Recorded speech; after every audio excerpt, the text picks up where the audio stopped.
ಹರಿ ಓಂ ಗುರುಭ್ಯೋ ನಮಃ. ವಿರಾಟ್ ವಿಶ್ವಕರ್ಮ ಜಗದ್ಗುರುವೇ ನಮಃ. ಕಾಳಕಾ ದೇವತಾಭ್ಯೋ ನಮಃ. ಆದಿ ಪೂಜಾಯ ವಿನಾಯಕಾಯ ನಮಃ. ಎಲ್ರಿಗೂ ನಮಸ್ಕಾರ. ಭಗವಾನ್ ವಿರಾಟ್ ವಿಶ್ವಕರ್ಮ ಜಗದ್ಗುರುವಾದ ವಿಶ್ವಕರ್ಮ ಜಯಂತಿ ಇವತ್ತು. ಭಗವಾನ್ ವಿಶ್ವಕರ್ಮ ಪಂಚಮುಖಿ ವಿಶ್ವಕರ್ಮ. ಪಂಚಮುಖಿ ಮಯಬ್ರಹ್ಮ, ತ್ವಷ್ಟಬ್ರಹ್ಮ, ಶಿಲ್ಪಿಬ್ರಹ್ಮ, ವಿಶ್ವಬ್ರಹ್ಮ ಅಂತ. ವಿಶ್ವಕರ್ಮನಿಗೆ ಪಂಚಮುಖ, 10 ಕೈಗಳು. ಪಂಚಮುಖ ವಿಶ್ವಕರ್ಮ ಅಂತಾರೆ. 10 ಪಂಗಡದವರು, 10 ಕುಲಕಸುಬುಗಳು ಅದರಲ್ಲಿರೋದು. ಶಿಲ್ಪಿ ಕೆಲಸ, ದೇವರಿಗೆ ಕೆತ್ತನೆ ಮಾಡೋದು. ಸ್ವರ್ಣಮಯ, ಬಂಗಾರದ ಆಭರಣ ತಯಾರು ಮಾಡೋದು. ಮರದ ಕೆಲಸ, ಮನೆಗೆ ಬಾಗಿಲುಗಳು, ಕಿಟಕಿಗಳು ತಯಾರು ಮಾಡೋದು. ರಥಗಳು ಅದನ್ನು ಮಾಡೋದು. ವೈದಿಕ ಅಂದರೆ ಒಬ್ಬ ವ್ಯಕ್ತಿಗೆ ವೈದಿಕವಾಗಿ ಮಾಡಬೇಕು ಅಂದರೆ ಅವರು ವಿಶ್ವಕರ್ಮನೇ ಆಧಾರವಾಗಿದ್ದರು. ಮತ್ತೆ ಇನ್ನೊಬ್ಬ ಕಂಬಾರ, ಕೊಲಿಮೆ ಕೆಲಸ ಮಾಡುವನು. ರೈತರಿಗೆ ಬೇಕಾಗಿರುವಂಥ ಆಯುಧಗಳು, ನೇಗಿಲು, ಮಡಿಕೆ, ಚೆನಿಕೆ, ಗಡಾರಿ, ಇಲ್ಲಿಂದ ಕೊಲಿಮೆ ಕೆಲಸ ಮಾಡೋರು. ಇವೆಲ್ಲ ಸೇರಿ ಬ್ರಾಹ್ಮಣ, ವಿಶ್ವಬ್ರಾಹ್ಮಣ ಅಂತಾರೆ. ಅವರು ಪೌರೋಹಿತರು, ಯಜ್ಞ ಯಾಗಗಳು, ಹೋಮಗಳು ತಯಾರು ಮಾಡುವವರು ಅವರು. ಈ ಪಂಚ ಕಸುಬುಗಳು ವಿಶ್ವಕರ್ಮಂದು.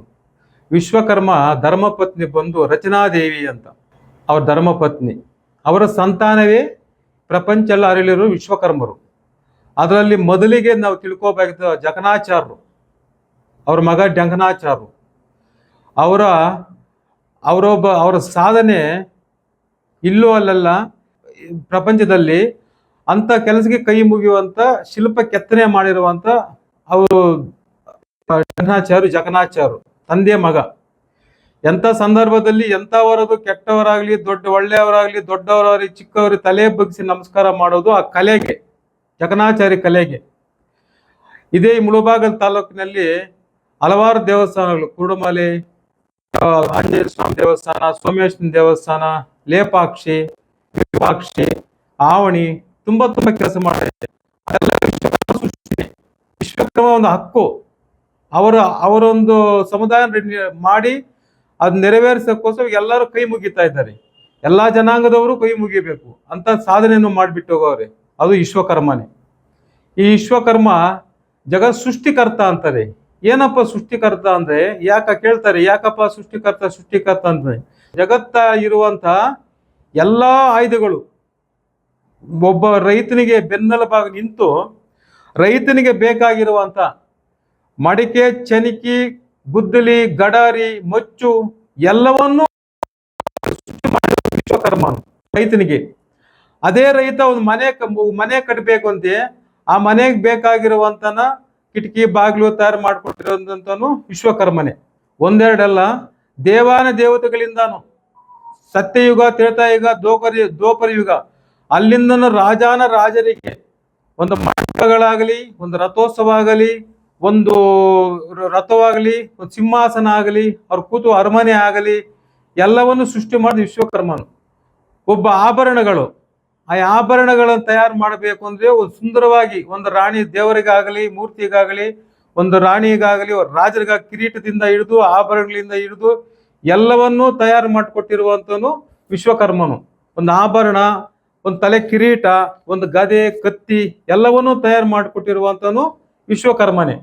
ಅಲ್ಲಿಂದ ಒಂದು ರಥಸಾರಥಿ ಮಾಡಬೇಕು ಅಂದೆ, ರಥ ಓಡಬೇಕು ಅಂದ್ರೆ ಸುಮ್ಮನೆ ಕುದುರೆ ಹೋದ್ರೆ ಕುದುರೆ ಹೋಗಲ್ಲ, ರಥ ಇರಬೇಕು. ಆ ರಥ ತಯಾರು ಮಾಡಬೇಕು ಅಂದೆ ಒಬ್ಬ ಮರ ಕೆಲಸ, ಅವರು ವಿಶ್ವಕರ್ಮನೆ. ಆದ್ರೂ ಅವ್ರ ಮುಖಾಂತರವಾಗಿ ರಥ ಎಳಿತಾರೆ. ಆ ರಥ ತಯಾರು ಮಾಡಬೇಕು ಅಂದ್ರೆ ವಿಶ್ವಕರ್ಮನೆ. ಒಬ್ಬ ಮಗು ಜನ್ಮಿಸಿದ ಮೇಲೆ ಆ ಮಗು ಜನ್ಮಿಸಿದಿಂದ ತಾಯಿ ಬಂಧನದಿಂದ ಅವನ ದೇಹ ಬಿಟ್ಟು ಆತ್ಮ ನಡೆಯುವವರೆಗೂ ವಿಶ್ವಕರ್ಮನೇ ಸಾಕ್ಷಿಭೂತಿ ಆಗಿರ್ತಾನೆ. ಅವರು ವಿಶ್ವಕರ್ಮ ಮಾಡಿರೋದು ಈಗಲೂ ಜೀವಂತವಾಗಿ, ಪ್ರಾಣಾಂತವಾಗಿ ನಡೀತಾ ಐತೆ. ಎಲ್ಲ ದೇವಸ್ಥಾನದಲ್ಲೂ ಪೂಜೆ ಐತೆ, ಗುಡಿ ಗೋಪುರಗಳು ನಮಸ್ಕಾರ ಮಾಡ್ತಾರೆ. ಎಲ್ಲವನ್ನೂ ಡೆಮಾಲಿಷ್ ಮಾಡ್ಬೋದು, ಎಲ್ಲವನ್ನೂ ಕಟ್ಬೋದು. ಅದು ವಿಶ್ವಕರ್ಮ ಮಾಡಿರೋದು. ಅವರ ಎಲ್ಲರೂ ಕೈ ಎತ್ತಿ ನಮಸ್ಕಾರ ಮಾಡುವಂತ ಕೆಲಸ ಮಾಡಿದ್ದಾರೆ. ಅದು ಈ ಮಗು ಜನ್ಮಿಸಿದಾಗಿಂದ ಮತ್ತೆ ಅಂತ್ಯಕ್ರಿಯೆ ಮಾಡ್ತೀವಲ್ಲ, ದೇಹ ಬಿಟ್ಟು ಜೀವ ಹೋದಾಗ ಅಲ್ಲಿ ವಿಶ್ವಕರ್ಮ ಬೇಕು. ಅದೇನಪ್ಪ ಅಂದ್ರೆ ತಾಯಿಗೂ ಮಗುಗೂ ಈ ಕರಳು ಕಟ್ ಮಾಡಬೇಕು ಅಂದ್ರೆ ಅಲ್ಲಿಂದ ಆಯುಧಗಳು ಸ್ಟಾರ್ಟ್ ನಮ್ಮ ವಿಶ್ವಕರ್ಮಂದು. ಒಂದು ಮಗು, ಆ ಮಗುವಿಗೆ ಏನಪ್ಪ ಕಿವಿ ಮೂಗು ಹೊಲಿತೀರಪ್ಪ ಹೆಣ್ಮಕ್ಳಿಗೆ ಅಂದ್ರೆ ಅಲ್ಲಿ ಮುಡಿ ಬಂದು ನರವು ಆ ಕಿವಿಗೆ ಒಂದು ತೂತಿಗ್ಬೇಕು ಅಂತ ಹೋಲ್ ಮಾಡ್ಬೇಕು, ಭಿನ್ನ ಮಾಡ್ಬೇಕು. ಭಿನ್ನ ಮಾಡಿದ ತಕ್ಷಣ ಅವ್ರು ಮೂಗಾಗದಿರ ಬುದ್ಧಿವಂತರಾಗಿ ಅವ್ರ ಬುದ್ಧಿ ಚಲಾಯಿಸ್ತದೆ. ಅದರಿಂದ ಕಿವಿಗೆ ತೂತು ಹೋಲ್ ಹಾಕ್ತಿವಿ, ಅಲಂಕಾರಕ್ಕೆ ಅಲ್ಲ, ಸುಮ್ಮನೆ ಒಲೆ ಇಕ್ಕೊಳಕ್ಕಲ್ಲ, ಅದು ಶಾಸ್ತ್ರ. ಅಲ್ಲಿಂದ ಮಗುನ್ ಬೆಳೆಸ್ಕೊಂಡು ಹೋಗ್ತಾರೆ. ಒಬ್ಬ ತಾಯಿ ಒಂದು ಮದುವೆ ಆಗಬೇಕು ಅಂದ್ರೆ ಊಟ ಆಗ್ಬಿಟ್ರೆ, ಚಪ್ರ ಆಗ್ಬಿಟ್ರೆ, ಬ್ಯಾಂಡ್ ಹೊಡೆದ್ಬಿಟ್ರೆ ಮದುವೆ ಆಗಲ್ಲ. ಆ ಮದುವೆಗೆ ಬೇಕಾಗಿರೋ ತಾಳಿ, ಆ ಸಾಕ್ಷಿ ತಾಳಿ ಅಂದ್ರೆ ಆ ತಯಾರು ಮಾಡಿದ್ದು ವಿಶ್ವಕರ್ಮ. ಅದು ಹಾಕಿದ್ರೇನೆ ಅವರಿಗೆ ಒಂದು ಹಕ್ಕು, ಸಾಕ್ಷಿ ತಾಳಿ ಕಟ್ಟವರೇ ಅಂತ. ತಾಳಿ ಕಟ್ಟದ ಇದ್ರೆ ಸಾಕ್ಷಿ ಮದುವೆ ಆಗೈತೆ ಅಂತ. ಅಲ್ಲಿಂದ ಜೀವನ ಪೂರ್ತಿ ಸಾಗಿಸ್ತಾರೆ. ಒಂದು ಭಾಷಂಗ ಕಟ್ಟಬೇಕು ಅಂದ್ರೆ ಈ ವಿಶ್ವಕರ್ಮ ಮನೆಗೆ ಬಂದು ಭಾಷಂಗ ತಯಾರು ಮಾಡಿ ಅವಳ ಹೆಗಲ ಮೇಲೆ ಇಕ್ಕೋಬೇಕು. ಮದುವೆಗೆ ಸಾಕ್ಷಿ ಹಣೆ ಮೇಲೆ ಇಕ್ಬೇಕು. ಇದು ಸಾಕ್ಷಿ ಮದುವೆಗೆ.